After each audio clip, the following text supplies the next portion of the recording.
ನಮಸ್ಕಾರ. ನೀವು ನೋಡ್ತಾ ಇದ್ದೀರಿ ಉಪ್ಪೆ ನ್ಯೂಸ್ ಚಾನೆಲ್. ನಾನು ನಿಮ್ಮ ಅನಿಲ್ ಕುಮಾರ್ ಸಿಂಧೆ. ಧರ್ಮಸ್ಥಳ ಗ್ರಾಮೀಣ ಅಭಿವೃದ್ಧಿ ಯೋಜನೆ ಮಹಿಳೆಯರಿಗೆ ಪ್ರಯೋಜನಕಾರಿಯಾಗಿದೆ. ಮಲ್ಲಿಕಾರ್ಜುನ್ ಪಾಟೀಲ್. ಚುಡುಗುಪ್ಪ. ಬೀದರ್ ಜಿಲ್ಲೆಯ ಚುಡುಗುಪ್ಪ ತಾಲೂಕಿನ ಚುಡುಗುಪ್ಪ ಪಟ್ಟಣದಲ್ಲಿ ಶ್ರೀ ಮಡಿವಾಳೇಶ್ವರ ಕಲ್ಯಾಣ ಮಂಟಪದಲ್ಲಿ ಶ್ರೀ ಕ್ಷೇತ್ರ ಧರ್ಮಸ್ಥಳ ಗ್ರಾಮೀಣ ಅಭಿವೃದ್ಧಿ ಟ್ರಸ್ಟ್ ವತಿಯಿಂದ ಚುಡುಗುಪ್ಪ ತಾಲೂಕಾ ಮಟ್ಟದ ಒಕ್ಕೂಟ ಪದಾಧಿಕಾರಿಗಳ ಸಮಾವೇಶ ಕಾರ್ಯಕ್ರಮವನ್ನು ನಡೆಸಲಾಯಿತು. ಈ ಕಾರ್ಯಕ್ರಮದಲ್ಲಿ ಶ್ರೀಮತಿ ರೋಜಮ್ಮ, ಪುರಸಭೆ ಅಧ್ಯಕ್ಷರು ಚುಡುಗುಪ್ಪ ಅಧ್ಯಕ್ಷತೆಯನ್ನು ವಹಿಸಿದ್ದರು.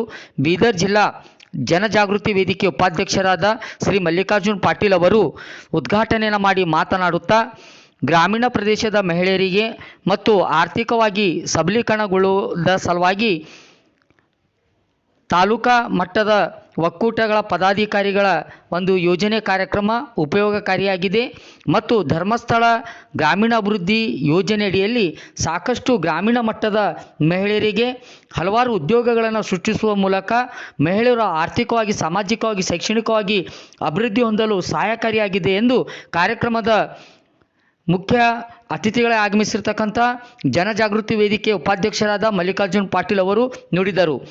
ಬೀದರ್ ಜಿಲ್ಲಾ ನಿರ್ದೇಶಕರಾದ ಶ್ರೀ ಪ್ರವೀಣ್ ಕುಮಾರ್ ಅವರು ಈ ಕಾರ್ಯಕ್ರಮಕ್ಕೆ ಆಗಮಿಸಿದರು. ಬ್ಯಾಂಕ್ ಆಫ್ ಬರೋಡಾ ಮನ್ನೆಕೆಳಿ ಶಾಖೆಯ ಪ್ರಬಂಧಕರಾದ ಶ್ರೀ ಗೌತಮ್ ಅವರು ಈ ಕಾರ್ಯಕ್ರಮದ ಮುಖ್ಯ ಅತಿಥಿಗಳಾಗಿ ಆಗಮಿಸಿದರು.